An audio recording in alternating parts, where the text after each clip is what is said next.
The golden stories में आपका स्वागत है।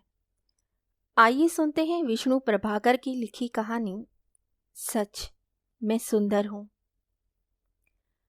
मुकुल ने निश्चय किया कि इस बार होली की छुट्टियों में वह घर नहीं जाएगा, लेकिन छुट्टियां आए इससे पूर्व ही मंजरी का पत्र आ पहुंचा।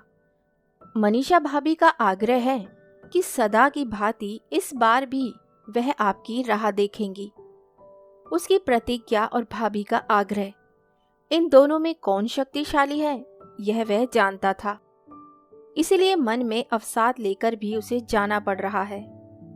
ट्रेन में अपार भीड़ है, शोर है, बदतमीजी है, लेकिन सब ओर से आंखें मूंदे वह ऊपर की बर्थ पर लेटा हुआ सिगरेट के लंबे लंबे कश खींचता और उठते हुए सर्पाकार धुएं में राह भटक भटक जाता। स्वभाव से वह अल्लड़ था। जहां वह है वहां विषाद नहीं है। मृत्यु के मुख सर भी एक बार मुस्कान बिखर जाती है, लेकिन आज उसकी स्मृति पटल पर ऐसा कंपन है जैसा संभवतः रडार में होता है। किसी संकट की सूचना, लेकिन वह संकट की बात सोचना नहीं चाहता। पर ज्यों-ज्यों वह उसे स्मृति पटल से मिटाने की चेष्टा करता है, त्यों तो उसकी रेखाएं और स्पष्ट होती हैं और उभरती हैं। विस्मृति की चेष्टा में ही स्मृति का जन्म होता है। रात वर्ष उल्लास से भरा भरा वह घर पहुंचा था तो मंजरी ने मनीषा भाभी से मुस्कुराकर कहा था, जानती हो भाभी, मुकुल भैया क्यों आए हैं? मनीषा भाभी बोली, अपने घर कोई क्यों आता है यह जानने की भी क्या कोई जरूरत होती है? मंजरी हंस पड़ी। होती है भाभी, होती है। अब भाभी मुस्कुराई। तो तुमसे मिलने आए होंगे? मुझसे नहीं, तुमसे। तो फिर क्या बात है? भाभी से मिलने जाना क्या अनधिकृत है? जी, अनधिकृत तो नहीं, अद्भुत अवश्य है, विशेषकर इन दिनों में। उफ, भाभी खुलकर हंसी। अच्छा, तो यह बात है। मंजरी ने भैया की ओर देखा, कहा, कहती थी ना भाभी जानती हैं। मुकुल की उत्फुल्लता पूर्णता की ओर थी। बोला, जानती क्यों नहीं? सहसा धुएं में एक तीव्र कंपन हुआ। कल्पना का महल तिरोहित हो गया और मस्तिष्क में एक विचार जाग गया। ना जाने किस शास्त्र ने भाभी के साथ होली खेलने का अधिकार दिया है। शायद ये परंपरा है, और परंपरा की शक्ति विधि विधान, धर्म और शास्त्र सबसे ऊपर होती है। ना जाने कब किस देवर ने किस भाभी के साथ पहली बार होली खेली होगी। उसने एकाएक करवट बदली, फिर हंस आया। हूं ना मूर्ख, इसमें खोज की क्या बात है? इस परंपरा के पीछे शाश्वत यौन आकर्षण है। सिगरेट का धुआं फिर नए मेघों का निर्माण कर रहा था और उनके पटल पर मंजरी कुछ गंभीर होकर कह रही थी, मुकुल भैया, हमारी भाभी इन बातों को पसंद नहीं करती। क्यों? क्यों क्या? देखा नहीं तुमने कितनी सादी रहती हैं? कभी कभी तो डर लगता है। उस दिन हमारे घर आई, मैंने भोजन के लिए कहा तो आ बैठी। दाल में नमक ज्यादा था, लेकिन वे बोली नहीं। मैं जानती थी। मैंने उनसे कहा तो हंसती। बोली, यदि कभी कभी नमक ज्यादा ना पड़े तो ठीक का पता कैसे लगे? मुकुल ने बड़ी तीव्रता से सिगरेट के कश खींचे, फिर बुदबुदा उठा, मैं सचमुच कभी कभी ओवरडोज की जरूरत होती है। वही जीवन का आनंद है। समता तो थका देने वाली होती है। धुएं के बादल गहरा उठे। उनके पीछे मनी भाभी की सलोनी आंखें उभर आईं। उस दिन उन्होंने पूछा था, देवर जी, आखिर होली क्यों खेली जाती है? और तब मुकुल ने अपना संचित ज्ञान कोश जैसे भाभी के चरणों में उड़ेल दिया था। सारे इतिहास का रत्ती रत्ती वर्णन उसने उस रस विभोर होकर किया था, और उस तमाम समय भाभी अचरज से मुस्कुराती उसकी ओर देखती रही। मुकुल बोला, सच तो यह है भाभी, ये प्रकृति का त्योहार है। प्रकृति हंसती है, मधु ऋतु मुस्कुराती है, किसान उन्मत्त हो उठता है, हम हंसते हैं। हंसना ही तो जीवन है। वर्ष भर जीवन की विषमताओं में हम डूबे रहते हैं। एक दिन मुक्त होकर खूब हंसें। ऐसा सोचकर ही किसी दूरदर्शी पुरातन पुरुष ने इस त्योहार का आविष्कार किया था। हाँ लाला, वर्ष भर रोकर एक दिन हंसना, या एक दिन हंसकर वर्ष भर रोना, सौदा काफी महंगा है ना देवर जी? भाभी, झूठ कहती हूं मैं। हंसना रोना क्या कभी एक साथ होता है? जब एक रोता है तभी दूसरे को हंसी आ जाती है। नहीं भाभी, आज के दिन कोई नहीं रोता, सभी हंसते हैं। सहसा वह उठ बैठा, दृष्टि नीचे की ओर गई। पाया अधिकांश यात्री ऊँघ रहे हैं, कुछ पढ़ भी रहे हैं, कुछ दीवार से सटे खड़े हैं, और गाड़ी है कि अपनी रफ्तार से चली जा रही है, निर्मुक्त निर्द्वंद्व। सोचा, सचमुच क्या सभी हंसते हैं? आज भी चारों ओर रोना ही कुछ अधिक है। भूख, अभाव, आत्महत्याएं, पुलिस, जेल, सभी कुछ पूर्ववर्त है। लेकिन फिर भी हंसने वाले हंसते हैं। लेकिन जिनके प्रिय बिछुड़ गए हैं वह भी क्या हंस सकते हैं? उनके लिए रोना ही सत्य है। वे रोएंगे तभी तो हंसने वाले हंसेंगे। कैसी विडंबना है, कैसा चक्रव्यूह है। हंसना रोना, रोना हंसना। सहसा भाभी की एक और बात याद आ जाती है। देवर जी, हंसना और रोना क्या यही जीवन के मूल तत्व हैं? तो आत्मसमर्पण भाभी। भाभी मुस्कुराई, बोली, किसी के होना चाहते हो? किसका? किसी का भी। अनायासी जैसे अपने से ही कहता हो, मुकुल बोल उठा, तुम्हारा। भाभी तनिक भी चकित नहीं हुई, जैसे वह यही सुनना चाहती हो। सहज स्वाभाविक स्वर में बोली, मेरे भी हो सकते हो, लेकिन अब मुझ में आत्मसमर्पण कहाँ है? तुम नहीं चाहोगे? आत्मविस्मृत सा मुकुल एकाएक बोल उठा, तुमने मेरी बात नहीं मानी भाभी। कौन सी बात? तुमने होली खेलने से इनकार किया। भाभी की मुस्कान में जैसे इंद्रधनुष चमक उठा।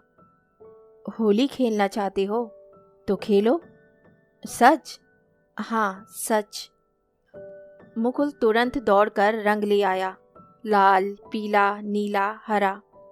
भाभी वहीं उसी तरह बैठी रही, मंद मंद मुस्कुराती, उसी की राह देखती। मुकुल ने पिचकारी भरी, बोला, हो जाओ तैयार। भाभी ने कहा, बैठी तो हूं।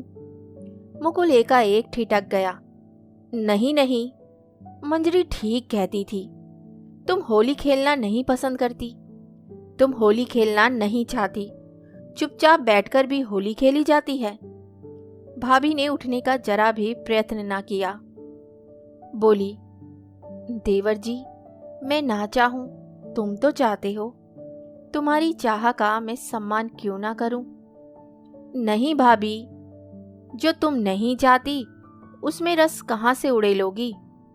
क्या कहते हो देवर जी? संसार में ऐसा ही तो होता है, सदा एक की चाह दूसरे पर लाद दी जाती है। मुकुल तीव्र गति से कांप गया।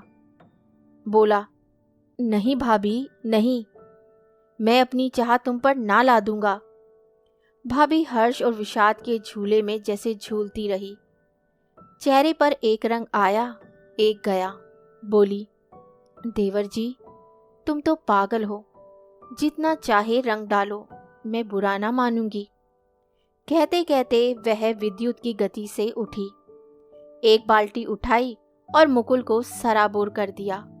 और उसके बाद यही सब सोचते सोचते मुकुल कुछ पिघला, कुछ हर्षित हुआ, कुछ खिन्न भी हुआ।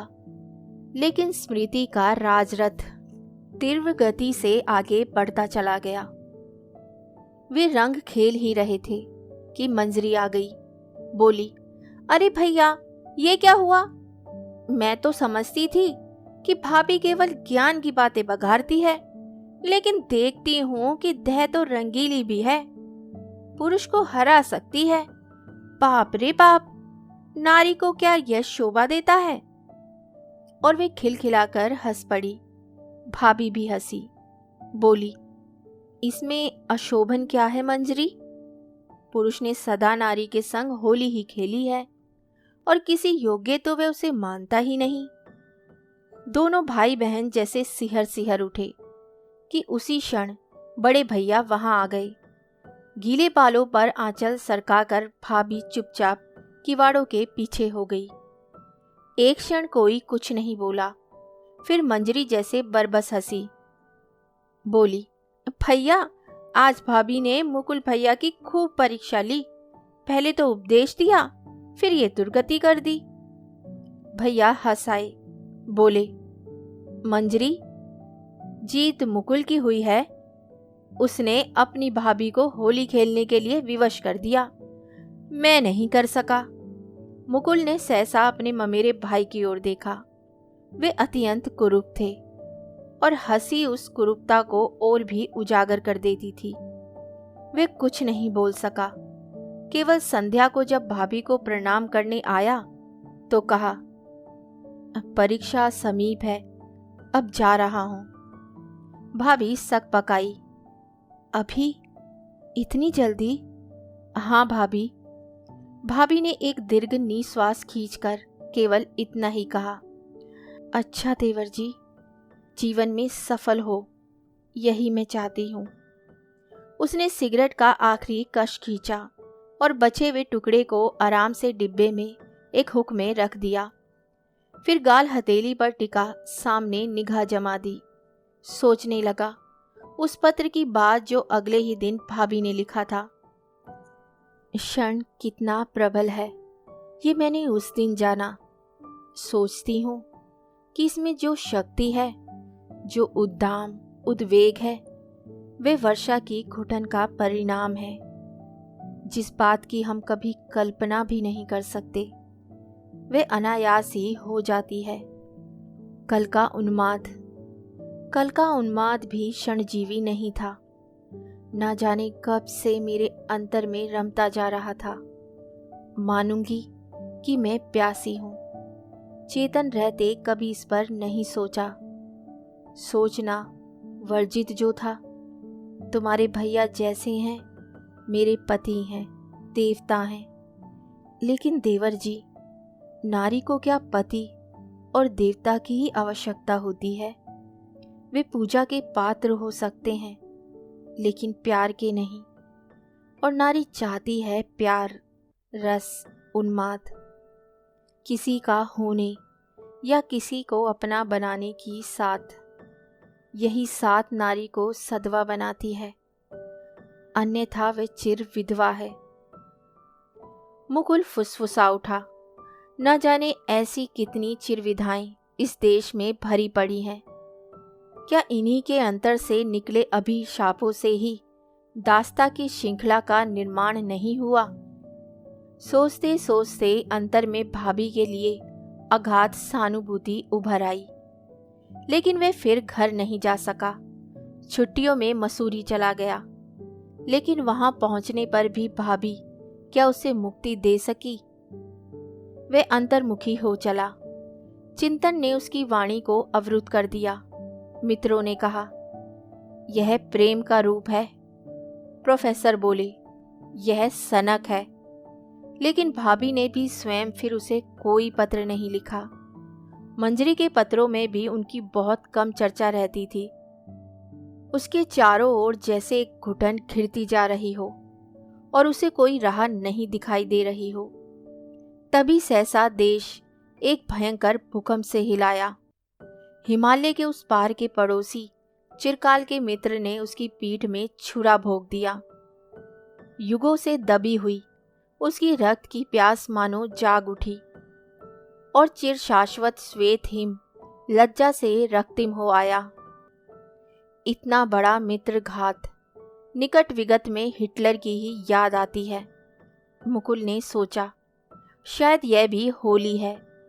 रंग इसमें भी है और अमिट है। होली खेलना मानव का स्वभाव है। पुरुष नारी के संग होली खेलता है, धनी निर्धन के साथ, ज्ञानी मूर्ख का उपहास उड़ाता है, बलि निर्मल का रक्त पीता है।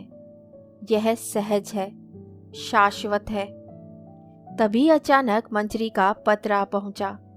लिखा था, तुमने सुना, भैया सेना में भर्ती होकर नेफा चले गए हैं। मुकुल को सहसा विश्वास नहीं आया। कॉलेज के दिनों में वे कभी एनसीसी में थे। शक्ति उनमें थी, पर उसको उन्होंने कभी पहचाना नहीं था। जीवन को कभी एक लकीर से अधिक नहीं समझा। जैसे अपने में सिमटे लीक पर चलते रहे हों। कोई उद्वेग नहीं, उल्लास नहीं, भीतर जैसे घुटन हो, सीलन हो। वे भैया एकाएक मोर्चे पर कैसे चले गए? वे तुरंत पत्र लिखने बैठ गया। चाहा भाभी को पत्र लिखे, पर नहीं लिख पाया। मंजरी को ही लिखा, भाभी से कहना कि आज वे गर्विता है। भैया देश के लिए मोर्चे पर गए हैं। जो देश की रक्षा के लिए प्राणों की चिंता नहीं करता, वही सचमुच जीता है। मैं उन्हें प्रणाम करता हूँ। पत्र पढ़कर भाभी मुस्कुरा आई। बोली, मुकुल को लिख देना कि मैं सचमुच गर्विता हूँ, बहुत प्रसन्न हूँ। केवल कभी कभी याद आती है, लेकिन उस याद का हर क्षण प्रेम को पवित्र करता रहता है। मुकुल जैसे सिहर उठा, जैसे आत्मविस्मृत, किसी भय से आक्रांत, किसी अनचिने दर्द से पीड़ित वे आडोलित हो आया। तभी नीचे कुछ कोलाहल उठा। क्षणिक व्यवधान के कारण कल्पना पट हिल गया। सुस्थिर हुआ तो मंजूरी का 1 महीने बाद का दूसरा पत्र सामने था। भारत सरकार ने सूचित किया है कि भैया लापता हैं और भाभी के लिए जैसे इसका कोई अर्थ ही नहीं है। न रोती है, न सुनती है, पत्थर की प्रतिमा जैसी यंत्रवत काम में लगी रहती है। उसे खूब याद है कि वह फुसफुसाई थी, भाभी रोई नहीं। क्यों नहीं रोई? क्योंकि जैसे तूफान गरज उठा। 49 पवन एक साथ उमड़ घुमड़ आए। कई क्षण वह आलोड़ित रहा, फिर स्तब्ध हो गया। बहुत चाहा कि तुरंत भाभी को लिखे, परंतु 3 दिन के प्रयत्न के बाद 2 ही पंक्ति लिख सका। भैया अवश्य लौटेंगे। जगदीश्वर इतने निर्दयी नहीं होंगे। उत्तर में इतना ही पाया, मैं जानती हूँ। सोचा भाभी के पास चलूं, पर जब चला तो देखा पथ दक्षिण की ओर मुड़ गया है। निमित्त उसका था, पर निमित्त क्या सब निर्मित होता है? वह तो किसी भी क्षण निर्मित कर लिया जाता है। 2 माह तक इसी निरुद्देश्य निमित्त के सहारे घूमता रहा। यहीं एक दिन अचानक मंजरी का पत्र फिर मिला। सुनो भैया, एक खुशखबरी है। बड़े भैया का पता चल गया। नेफा में वे वीरतापूर्वक लड़े, खूब लड़े, पर इतने घायल हो गए कि साथी मृत समझकर छोड़ आए। दुश्मन ने तो मिट्टी का तेल डालकर आग भी लगा दी, लेकिन उसी आग से जैसे उनके प्राण लौट आए। होश में आने पर सबसे पहले उन्होंने जलती हुई जैकेट उतार फेंकी और फिर धीरे धीरे रेंगते हुए रात के अंधकार में अपनी चौकी पर लौट आए। उफ, उस छोटी सी यात्रा की कहानी मैं लिख नहीं सकूंगी।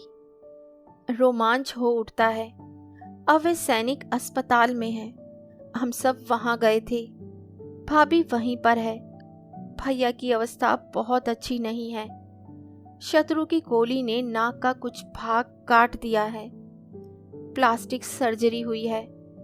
सुनते हैं एक हाथ और एक पैर भी काट देने की बात है। वे लौट आए, यही क्या कम बात है। परंतु जानते हो, भाभी ने जब भैया के जीवित होने का समाचार सुना तो वह संज्ञाहीन हो गई थी। कई घंटे बाद आंख खोल सकी। नहीं जानती थी कि हर्ष भी इतना घातक होता है। बात बात में रो उठती, लेकिन भैया के सामने बराबर हंसती रही।